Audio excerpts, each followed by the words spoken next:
បងស្រីបងថ្លៃបងស្រីបងថ្លៃបាននិយាយត្រីថ្ងៃនេះមន្ត្រីធំនៅក្នុងក្រុងមកអស់ហើយចុះលោកបងជីពូវិញលោកមេតាបចង់ឡានជាបណ្ដោះអាសន្នខំគេនៅក្នុងគុកស្លាស្រុកបន្ទាប់មកគេទៅសុំលោកអបរាជសុំលើកលែងទោសបងស្រីបងកុំបារម្ភថ្ងៃនេះខ្ញុំមើលឃើញប្រជារាស្ត្រទាំងនោះរំភើបចិត្តណាស់នៅគ្រប់គ្នាដើម្បីលោកបងជីពូអរគុណលោកមេតាបចង់ឡានខ្ញុំទាយថាលោកអបរាជដើម្បីប្រជារាស្ត្រក៏លើកលែងឲ្យលោកបងជីពូដែរបងនៅតែមិនទុកចិត្តឆាយជាមនុស្សចិត្តឆ្កាចចោគេមិននឹងអាចមានមេត្តាបានទេអូនសម្លាញ់បើលបងជីពូមានគ្រោះថ្នាក់អ្វីនោះបងកំឡងគេស្លាប់ទៅចុះចុងតាបងប្រុសមានកាយទៅបងទី2ឲ្យប្រាប់យើងតាមត្រង់មកអកុលឈើនោះមានអីតាក់ទងជាមួយនឹងឯងទៅនោះជាកំណត់ខ្ញុំគិតឲ្យលោកមេតបចុងឡានអាយ៉ាឯងដូចជាប្រហើនពេកហើយហើយបានជាលោកដៃក្នុងរឿងគ្រួសាររបស់លោកអបរាជលបងមិនគ្រាន់តែរឿងគ្រួសារលោកអបរាជទេក៏ជារឿងគ្រួសារខ្ញុំដែរម្យ៉ាងទៀតលបងជាពូនិងលោកមេតបចុងឡានគឺសុទ្ធតែមានគុណចំពោះគ្រួសារពួកយើងប្រកាសជាត្រូវជួយហើយមនុស្សដែលលោកអបរាជចង់សម្រាប់តាឲ្យជួយយ៉ាងម៉េចអាយ៉ាឯងដូចជាថ្នាំធំពេកហើយឯងស្មានថាមនុស្សដូចយ៉ាងសៀវនេះគេសុខចិត្តនឹងស្ងៀមនៅពីមុខលោកអបរាជគេនិយាយតែពីបិមាត់អាចធ្វើឲ្យស្លាប់បានណាយើងក៏ពុតតែនិយាយជាមួយឯងបងប្រុសលោកអបរាជមិនមែនជាមនុស្សល្ងងទេខ្ញុំភ្នាល់ថាគេគឺជាអ្នកក្លាហានហើយ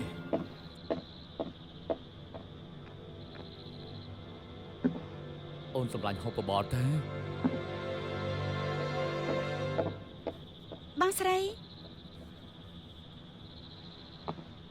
មិនក៏មនុស្សក្នុងផ្ទះមិនជឿជាក់ខ្ញុំអញ្ចឹងណាខ្ញុំជឿបងថ្លៃនៅក្តៅក្នុងផ្ទះបាយនៅមានទៀតអេ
គឺអសរពេលនេះហើយ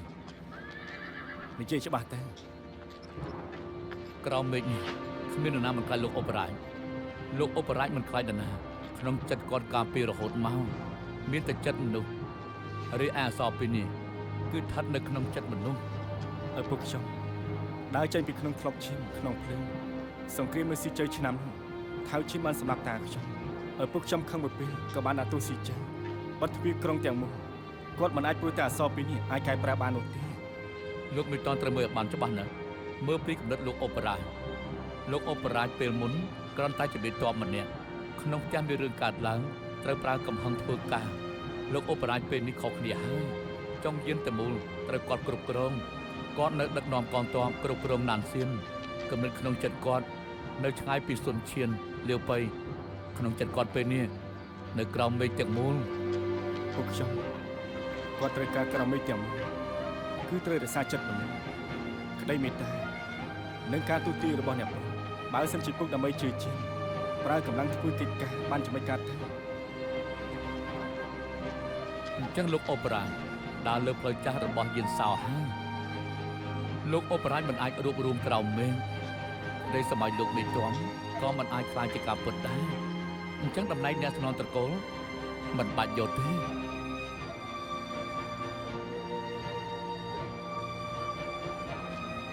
អ្នកប្រុសថ្នាំធំមែនខ ខ្ញុំជាមនុស្សកំសាប៉ុន្តែលោកមិនតថ្លើមធំបន្តិចមិនមែនថ្លើមធំទៅធ្វើគឺថ្លើមធំទៅគិតមើលឲ្យបានច្បាស់ពីលោកមិនតបទៅមិនគ្រាន់តែមើលឲ្យច្បាស់ពីអំណាចគាត់ទេឬតែមើលឲ្យបានច្បាស់ពីចំណុចខ្សោយគាត់ទេ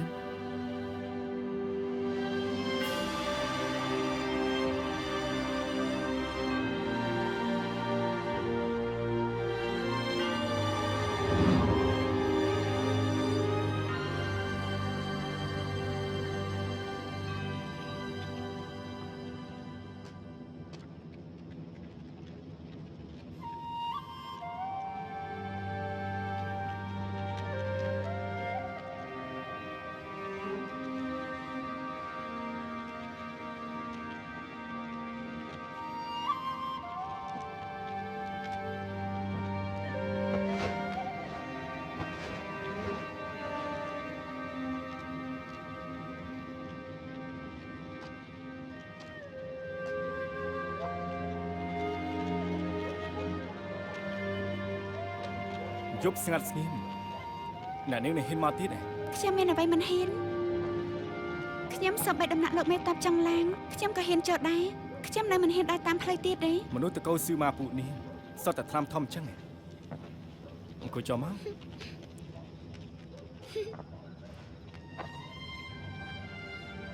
ខ្ញុំមិនមែនមនុស្សតកោស៊ឺម៉ាទេខ្ញុំគឺខ្ញុំគឺគាត់ចៅ ខ្ញុំដឹង តារងាទេ អត់ទេ លោកមេតាប់មិនបាច់កុហកខ្ញុំទេនេះជារំកញ្ជ្រោងខ្ញុំប្រមាញ់ខ្លួនឯងធ្វើជាស្បែកដណ្ដប់ដល់ខ្លួនឯងកក់ក្ដៅខ្លាំងណាស់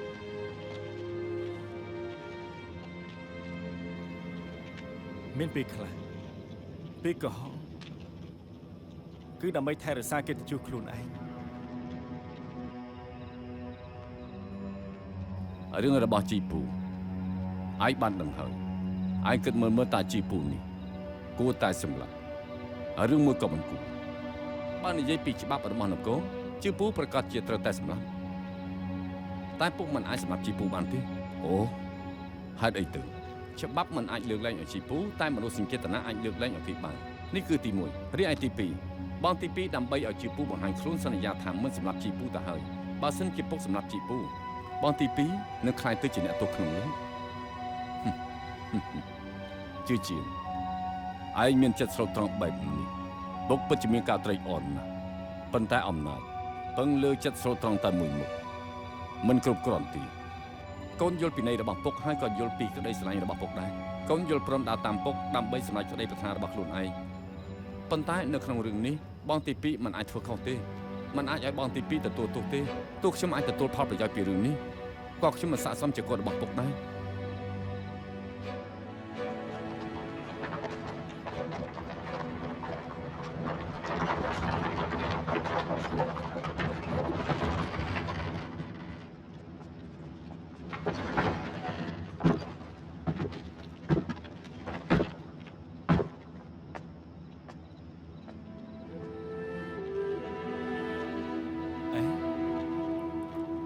ហើយដៃមក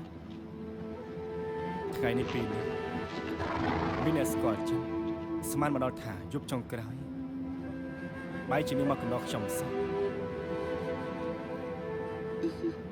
កក់ក្ដៅណាស់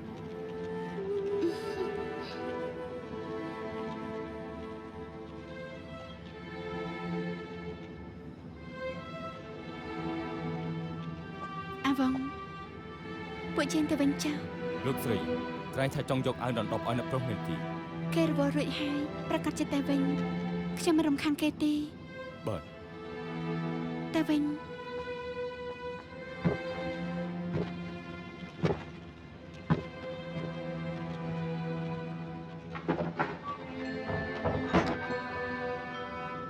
ចេញដំណើរទៅ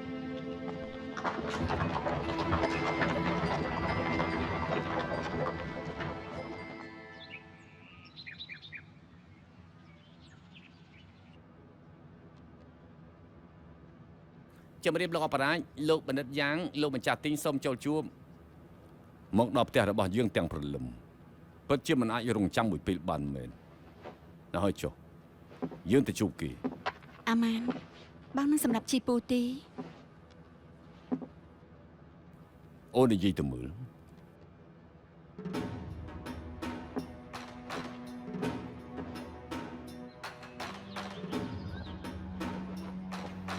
មនុស្សម្នាក់នៅក្នុងដំណាក់សៀវស៊ឺ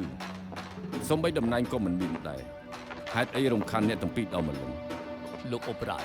លោកមានការចង់ឡើងយករឿងនេះប្រកាសជាសាធារណៈម្សិលមិញមន្ត្រីគ្រូរូបសត្វតមើលឃើញបានមិនសម្លាប់ជីពូច្បាប់នគរគឺលែងមានច្បាប់នគរហើយពេលនេះប្រើច្បាប់កងទ័ពត្រូវដាក់ទោសតាមច្បាប់កងទ័ពអាចនឹងជាគំរូដល់កងទ័ពក្រោយ បើលោកម្ចាស់ទីយកចិត្តទុកដាក់ចំពោះរឿងនេះចង់ដឹងច្បាស់ពីរឿងនេះអញ្ចឹងមកតាមខ្ញុំមក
ពេលណាទៅហើយបងនៅទីនេះហាត់វិជាគុណ5ចំហៀន6ចំហៀនណាមិនក៏មិនឆាប់ទេ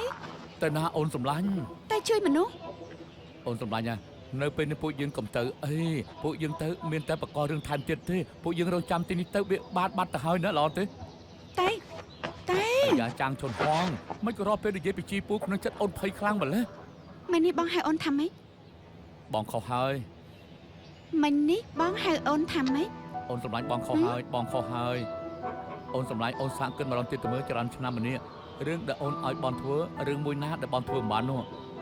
បើលបងជីពូពុតជាជួបនឹងគ្រោះថ្នាក់មែនចាំអូនពិនិត្យបងក៏មិនយឺតពេលធ្វើចិត្តឲ្យស្ងប់កុំខឹងណាអូនសម្លាញ់មក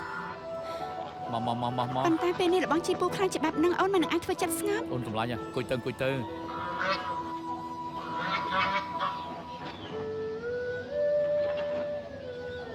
ត្បិតតបងមិនអាចប្រើដាវមិនអាចគ្រប់គ្រងគ្រួសារបានប៉ុន្តែចិត្តគំនិតមានភាពល្អិតល្អន់តាមពេលណាធ្លាប់មានកំហុសអូនទុកចិត្តចុះមិនយូរប្រហែលទេគឺមានដំណឹងល្អហើយណា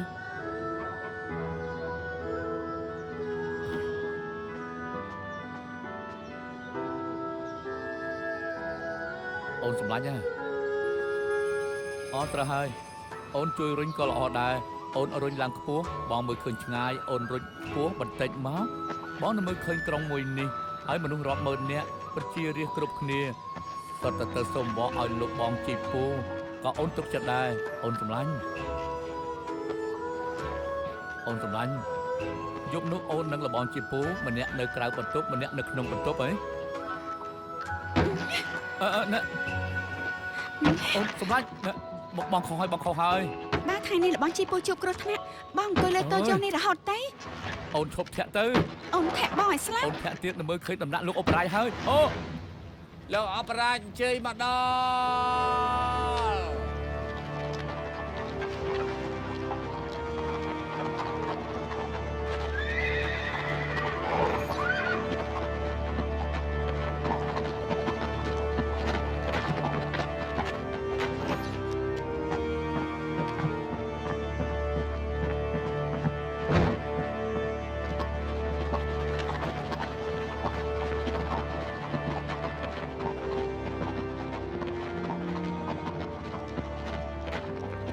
នាំគ្នាក្រោកឡើង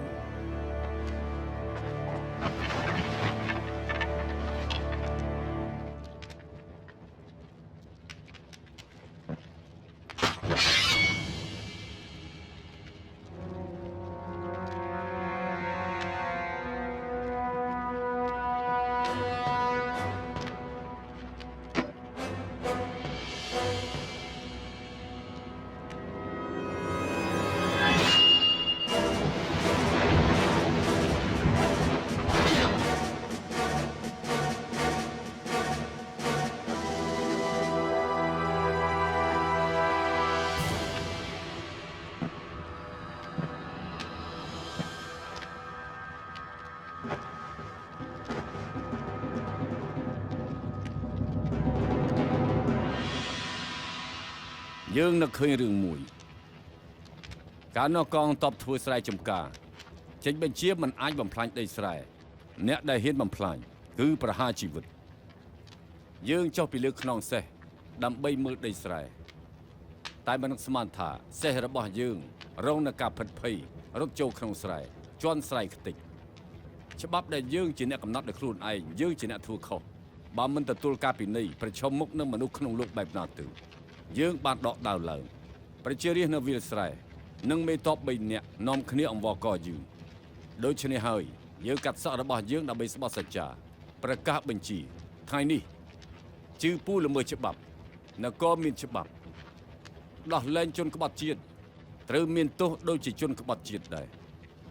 មិនសម្រាប់ល្មើសច្បាប់នគរតែក្រោយពេលដោះលែងព្រមសារភាពទោសកំហុសបើសិនជាសម្រាប់គឺគ្មានគុណធម៌ដូច្នេះហើយយើងគិតថាយើងជំពាក់ជីវិតប្រជារាស្ត្រនៅក្នុងលោកមួយពេលនេះប្រជារាស្ត្រសង្ឃឹមថាយើងលើកលែងទោសឲ្យជីពូយើងក៏បានសងជីវិតមនុស្សម្នាក់គឺលើកលែងទោសឲ្យអ្នកក្លាហានយ៉ាងម៉េចដែរ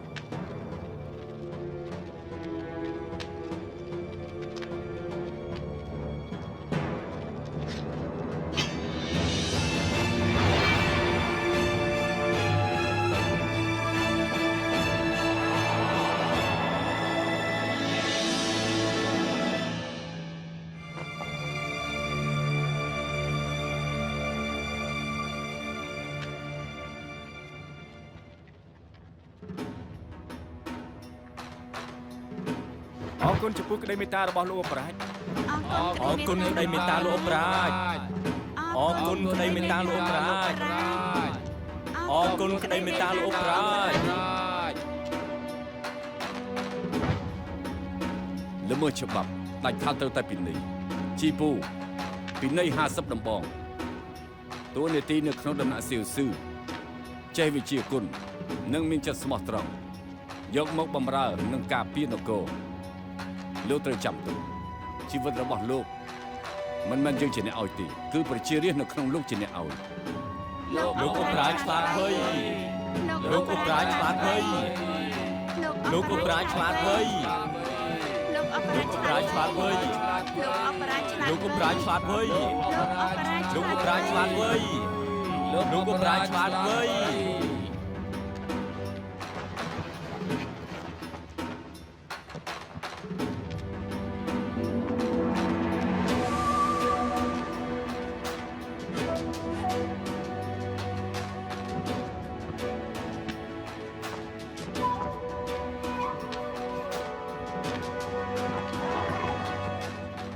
សូមអរគុណពុកថ្ងៃនេះឯងបានឲ្យពុកធ្វើរឿងល្អ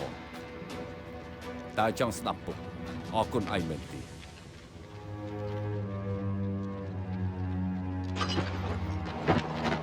កូនមិនហ៊ានទេមនុស្សទាំងឡាយដែលនៅទីនេះគឺជាមនុស្សដែលឯងទិញទឹកចិត្តឯងធំហើយអាចប្រឆាំងជាមួយនឹងពុកបានហើយជឿ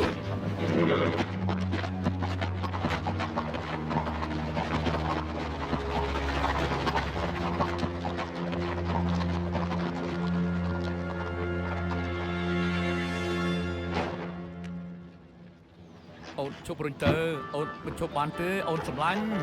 អាយ៉ាបងទីសុតា ហេចាំមិនហើយ លោកអបរាជមិនសម្លាប់ជីពូទេមែនទេតែបងស្ដាប់លើទេរបស់ជីពូមានសមត្ថភាពហើយអូនសម្លាញ់ដាក់មកចុះទៅតែព្រិចស្លាប់ចាក់ហើយសុតាមិនមែនទេនៅទីនេះនិយាយម្ដងទៀតមើលលោកអបរាជមិនសម្លាប់ជីពូទេលើកនេះបងគិតត្រូវហើយក្រែងអូនមិនជឿបនទេអីបងគិតត្រូវគឺអូនជាច្រឡំលើបងហើយបងទីបងមិនបានឃើញប្រជារាស្ត្រត្រូវលោកអបរាជធ្វើឲ្យរំភើបគ្រប់គ្នាណាលោកអបរាជមានគំនិតមិននឹងអាចរួបរวมក្រោមមេឃបានទៅចាំជន់ហងបងហៅអូនថាម៉េចបងហៅអូនថាចាំងជន់ហងបងឃ្លានហើយ អូនទៅធ្វើម្ហូបឲ្យបងហូប អូនគិតនៅក្នុងចិត្តគឺអ្នកក្លាហានជួយស្រីស្អាតលើកនេះអូនត្រូវចាំទុកណាគឺបងជួយអ្នកក្លាហាន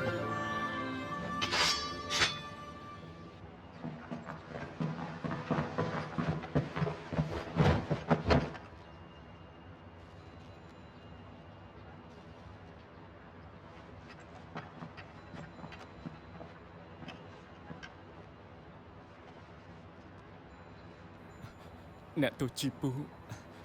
សូមអរគុណលោកអប្រាជ្ញ ពាក្យនេះមិនចាំឲ្យនិយាយទៀតទេយើងសួរលោកទៅមើលអ្នកណាជាអ្នកផ្ដល់គំនិតនេះឲ្យលោកនិយាយមក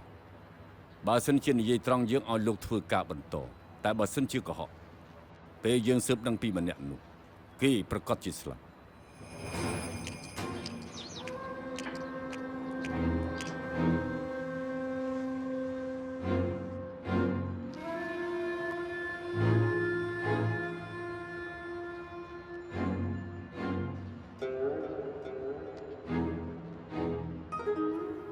នេះបានន័យថាម៉េច ខ្ញុំគិតថាខ្ញុំគ្មានសមត្ថភាពគ្រប់គ្រងដំណាក់ស៊ីវសើខ្ញុំចង់យកផ្លាកបញ្ជាឲ្យទៅមនុស្សម្នាក់ទៀត ជួយឯងរៀបចំផែនការគឺម្នាក់នោះមែនទេ បាទ យើងធ្លាប់បាននិយាយហើយបើសិនជាឯងអាចចាប់ជីពូបានដំណាក់ស៊ីវស៊ឺនឹងប្រគល់ឲ្យឯងរឿងនេះយើងមើលទៅលើកិច្ចការកុំឲ្យថាយើងធ្វើបាបឯងពិសេសនៅចំពោះមុខយើងកុំមានគំនិតពុតពុត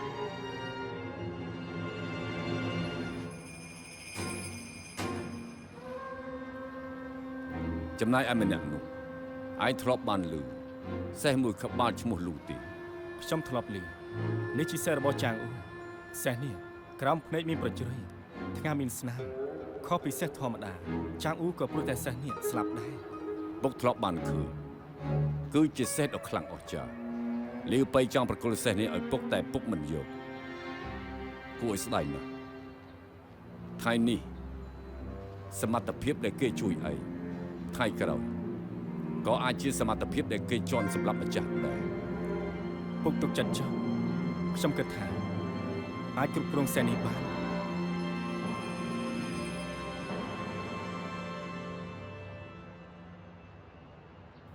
ល្អបានចឹងឯងទៅរោងសេះយកគេមកចុះ បាន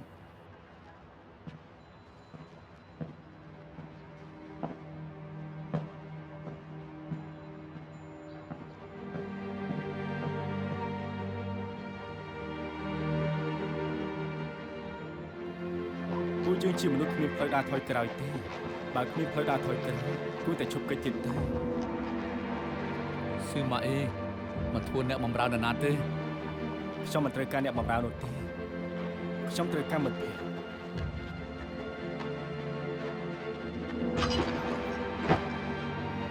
នៅចាំទេដំបូងអ្នកប្រុសឲ្យអសរគុណធម៌ហើយអ្នកប្រុសបំភ្លេចខំជឿមិនគេចពីបញ្ហា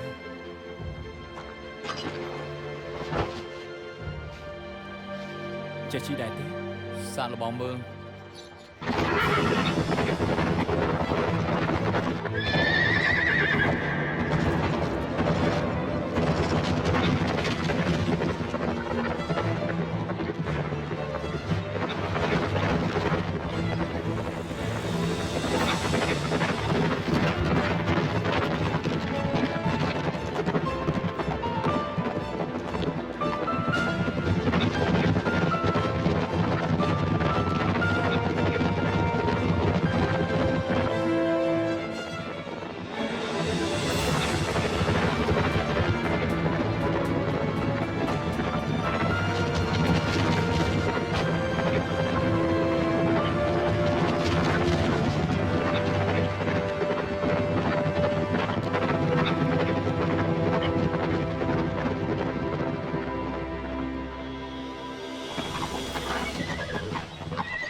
លើមិនចោលនៅក្នុងគ្រោះថ្នាក់មិនគួរជិះសេះយន្តទេ អ្នកប្រុសដឹងថាផ្លូវភ្នំគ្រោះថ្នាក់អ្នកប្រុសព្រមប្រចាំហេតុអីក៏ដេញតាមខ្ញុំ ស៊ឺម៉ាអេយល់ព្រមស្លាប់ដេញតាមលោកមេតំ ពួកយើងគឺជាមនុស្សដែលដើរលើផ្លូវដែលមានគ្រោះថ្នាក់ជាមួយនឹងការបារម្ភធ្លាក់ចូលជ្រុះបាត់បង់ជីវិត ពូយើងគួរតែប្រឹងប្រែងអស់ពីសមត្ថភាពដណ្ដើមឱកាសឡើងដល់កំពូលភ្នំទៅ ស្ដេចឡើងសោយរាជដូចជាដើរឡើងលើភ្នំខ្ញុំយល់ព្រមជាមួយនឹងលោកមេតបមើលទេសភាពភ្នំដ៏ស្រស់ស្អាតពពកលើផ្ទៃមេឃខ្ញុំយល់ព្រមដើរតាមលោកមេតបអស់ហើរកាន់តែខ្ពស់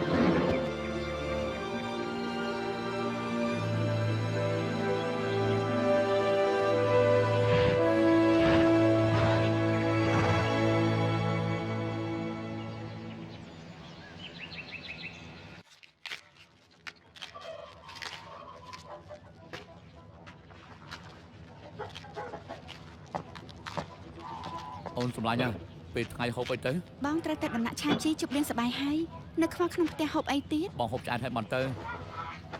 ចេញទៅហូបចុះហូបអាហារសម្បូរបែបរបស់បងនិយាយពីរឿងធំក្រាមេរបស់បង រឿងនៅខាងក្រៅនិយាយច្រើនប៉ុណ្ណាបាយក៏ត្រូវញ៉ាំដែរនៅតែបាយផ្ទះឆ្ងាញ់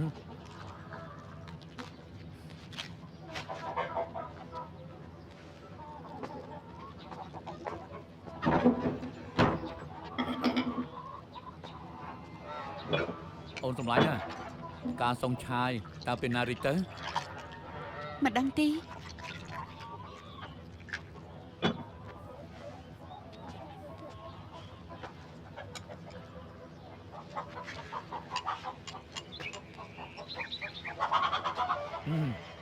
ឆ្ងាញ់មែន បងក៏ធ្លាប់និយាយដែរឆាមិនអាចឲ្យលោកមេតបចង់ឡើងធ្វើជាអ្នកស្នងត្រកូលបងជួយឆាភ័យបែបហ្នឹងរត់តែគួរឲ្យខ្លាចជាងឆាបងនឹងខ្លាចជាស្ត្រីជាមួយគេ នៅក្រោមមេឃនេះលូត្រាតែមិនមែនស្ដេចដណ្ដើមទឹកដីមិនមែនជាស្ដេចបងគឺជាអ្នករៀនសូត្រក្តីសម័យធំបំផុតគឺរកឃើញម្ចាស់ល្អជួយណែនាំជួយជ្រោមជ្រែងប្រហែលជាបងជាមួយនឹងគេបញ្ចប់នៅភាពចលាចលអស់ទៅនោះបានល្អទៀតផង ប៉ុន្តែបងធ្លាប់សន្យានឹងអូនមិនលោកដៃរឿងរាជការទេជាងបងលែងឈឺហើយ អូនសម្លាញ់ក្នុងភាពចលាចលនេះគ្រួសារតូចពួកយើងដូចជាកូនទូកនៅលើផ្ទៃសមុទ្រអាចការពារខ្លួនឯងបានទោះជាចំនួនពួកយើងឆ្លងផុតគ្រោះថ្នាក់រស់រានមានជីវិតឲ្យចុះកូនពួកយើងវិញអូនសម្លាញ់គិតមើលអូនសម្លាញ់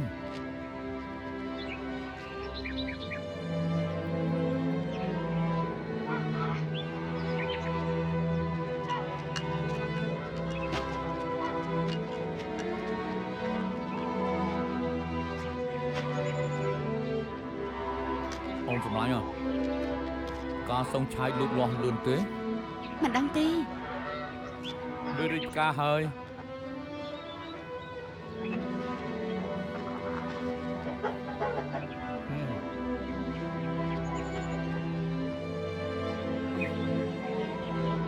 លឿនណាស់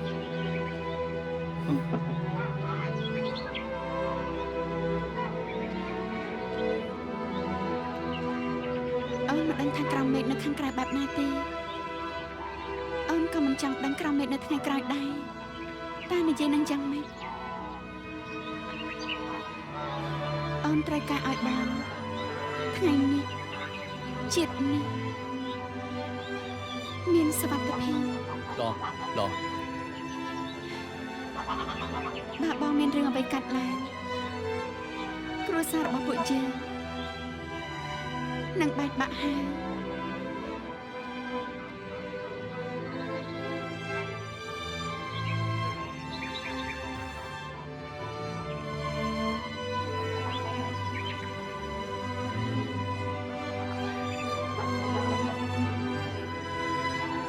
បងគ្រាន់ចង់ឲ្យមួយជីវិតនេះត្រជាគួរតែស្ថិតក្នុងដៃរបស់អូន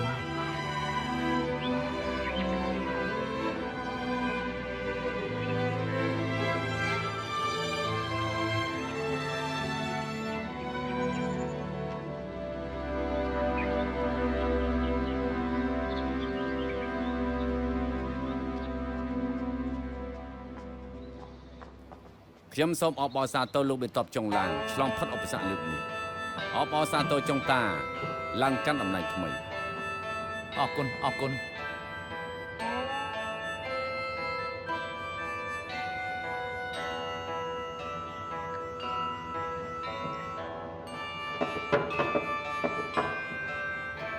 អ ការនោះរាជទាហានទទួលការគ្រប់គ្រងគ្រប់គ្រងទឹកដី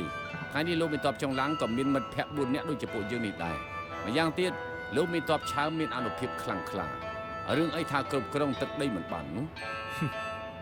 ថ្ងៃនេះមិនជារឿងក្រៅមេឃទេផឹកស្រាថ្ងៃនេះខ្ញុំនាំរឿងស្មុគស្មាញឲ្យពួកលោកច្រើនហើយអរគុណអស់លោកហើយមកមិនស្វឹងមិនទៅផ្ទះទេ មិនស្រវឹងមិនទៅផ្ទះ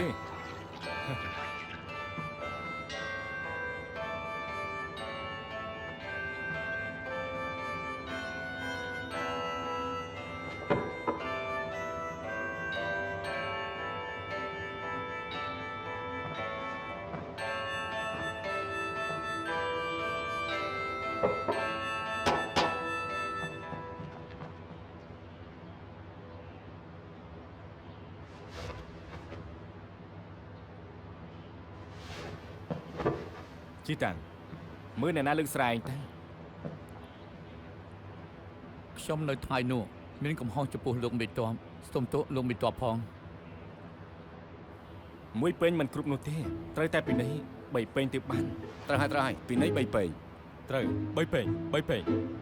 ល្អផឹក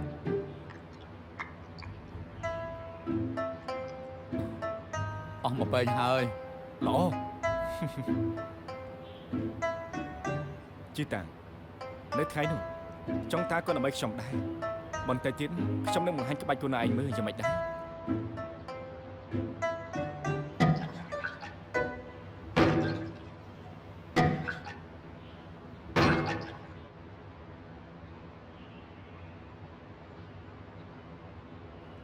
បើផឹកស្រាកុំធ្វើចិត្តចង្អៀតពេកអីផឹកមួយអាទិននេះខ្ញុំកុំដោះអ្នកប្រុស ស្រាល្អពីអតិននេះគួរតែចែករំលែកឲ្យអ្នកគ្រប់គ្នាទៅយ៉ាងម៉េចដែរ ជាហួនណាឯងឆ្លងផុតឧបសគ្គលើកនេះពួកយើងរីករាយប៉ុន្តែស្រានេះមានតែខ្ញុំហើយនឹងស៊ឺម៉ាអ៊ីទេដែលផឹកអេ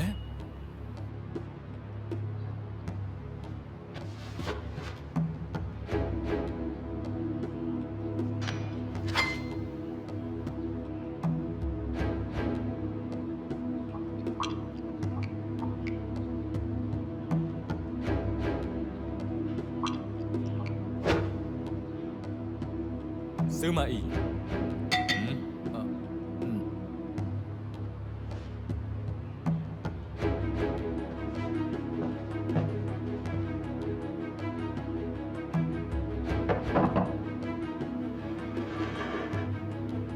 ហើយចុះ ស៊ឺម៉ាអ៊ីទ្រាំឲ្យបាន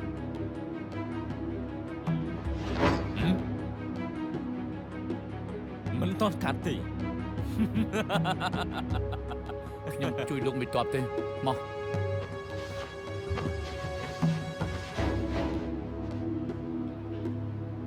ហើយយ៉ាពិតជាមិនសប្បាយស្ដាងសាច់ខ្ចីមែនទ្រាំបន្តិចទៅ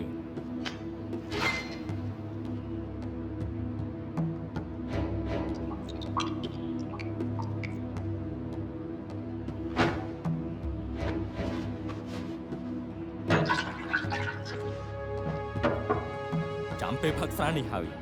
ខ្ញុំមានការនិយាយជាមួយអ្នកប្រុស ល្អ ផឹកទៅ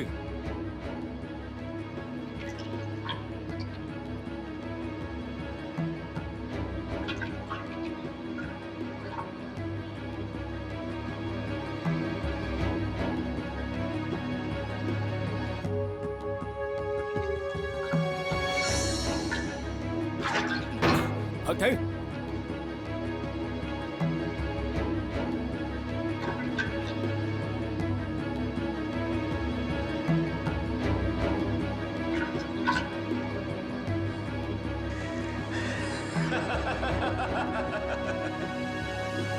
សូមលោកមេទ័ពនិយាយមកចុះ ស៊ឺម៉ាអ៊ីខ្ញុំធ្វើជាមេទ័ពជាធម្មតារឿងស្អប់បំផុតគឺអ្នកដទៃយកកំបិតមកជុំខ្ញុំប៉ុន្តែរឿងនេះអ្នកប្រុសធ្វើហើយប៉ុន្តែខ្ញុំទ្រាំដើម្បីជឿខ្លួនប៉ុន្តែខ្ញុំសូមហាមអ្នកប្រុសបើសិនជាមិនថ្ងៃមួយអ្នកប្រុសលេងល្បិចជាមួយជឿខ្លួនខ្ញុំប្រកាសជាកាត់ក្បាលអ្នកប្រុស ធ្វើជាទិនស្រារបស់ខ្ញុំហើយស្ដាប់ឮដែរទេ លោកមេតមបើខ្ញុំផឹកស្រាជាម្នេះហើយជាតិនេះមិនឲ្យលោកមេតមអស់សង្ឃឹមនោះទេ ល្អនេះទើបហៅថាជាមនុស្សប្រុសពិតប្រកបត្រូវហើយ មានបងប្អូនស្គាល់អញ្ចឹងមួយជីវិតនេះនៅចង់បានអ្វីទៀតទៅដាក់កំបិតចុះទៅ មកពួកយើងនាំគ្នាផឹកហើយមកផឹកទៅ ចង់តាអង្គុយចុះទៅ ឡង តើត្រូវការឲ្យខ្ញុំបង្ហាញក្បាច់ដៅឲ្យអ្នកទាំងអស់គ្នាឃើញដែរទេ អេជឿហ៊ុនក្បាច់គុនដៅរបស់ឯងគឺពួកខ្ញុំឃើញញឹកមកហើយប៉ុន្តែពេលនេះខ្ញុំចង់ឃើញក្បាច់គុនដៅរបស់ស៊ឺម៉ាវិញល្អទេ ល្អខ្ញុំផឹកស្រាទិនទី2ទៀតខ្ញុំនឹងបង្ហាញគុណដើរឲ្យលោកមេតបបានមើល ខ្ញុំមិនធ្លាប់ដឹងថាលោកពូកែផឹកស្រាសោះហើយ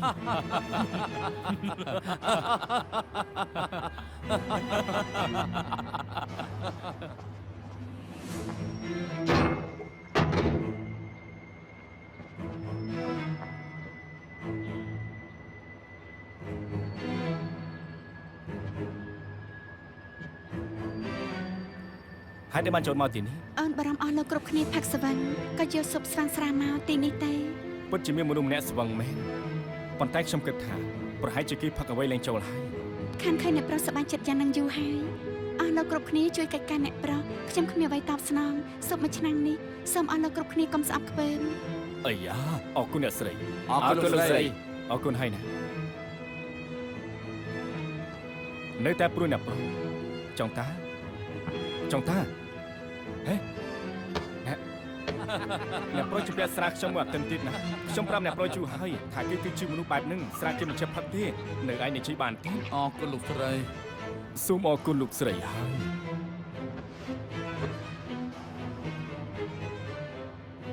ជីតារឿងនេះកន្លងផុតហួសទៅហើយខ្ញុំកំដៅឲ្យផឹកចុះណា ជឿហ៊ុនពួកយើងគឺជាបងប្អូនមានអ្វីត្រូវនិយាយច្រើនទេឯងនិយាយយ៉ាងម៉េចខ្ញុំធ្វើនឹង សុទ្ធតែនៅក្នុងស្រះ អត់ទៅ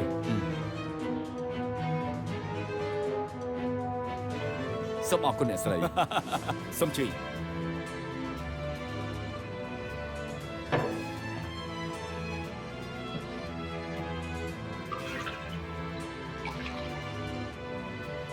ស៊ឺម៉ាអ៊ីណែ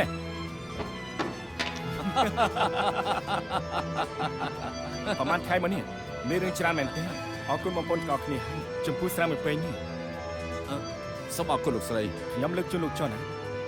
បងប្អូនល្អបំផុតរបស់ខ្ញុំឆាងវិញកងកានៅមីលីចង់ទៀតបងប្អូនល្អបំផុតរបស់ខ្ញុំជឿតាមខ្ញុំសូមជូនលោកមួយពេញចុះមិនស្វឹងមិនទៅផ្ទះទេ មិនស្មងមិនទៅផ្ទះ ខ្ញុំទៅវិញហើយ អូនថ្លៃជើញ អញ្ជើញល្អណាស់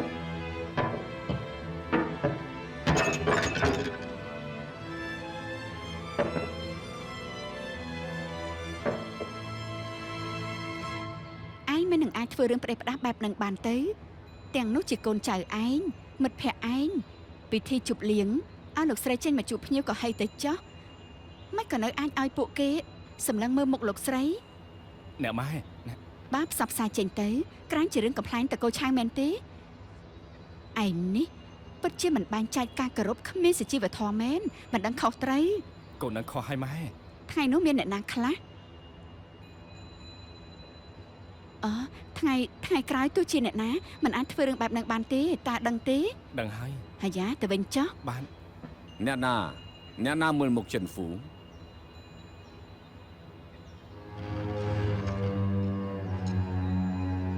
អើអ្នកណាគីឯស្មាថាមិននិយាយយើងមិនដឹងមែនទេ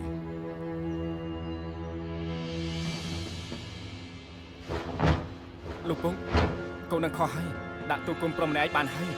ពួកគេគ្រាន់តែផឹកស្រាខ្វះសុជីវធម៌តែប៉ុណ្ណោះទេ ផឹកស្រាខ្វះសុជីវធម៌បើអញ្ចឹងលាវចិនតាំងពីដើមមកមានគេឈ្មោះល្បីល្បាញពីនៃទៅបម្រើកងទ័ពមួយឆ្នាំអ៊ូជឺទម្លាក់តំណែងទៅជាចៅហ្វាយស្រុក លោកពងពួកគេគ្រាន់ គ្រាន់តែយ៉ាងម៉េចភ្លេចខ្លួនមួយពេលទៅវិញចុះ បាន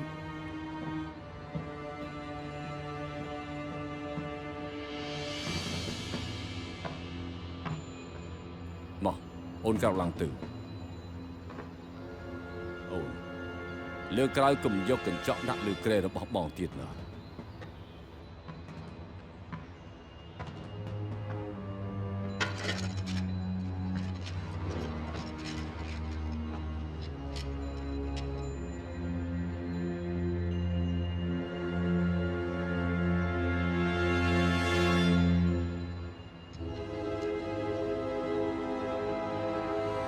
ហេតុអីមិនសម្ដៅមករកខ្ញុំ អ្នកប្រុសនិយាយអី ចូលចិត្តជឿជឿនយ៉ាងនេះហេតុអីក៏មិនដាក់ថ្នាំមកព្រោះខ្ញុំហេតុអីក៏ធ្វើបាបមកថាខ្ញុំ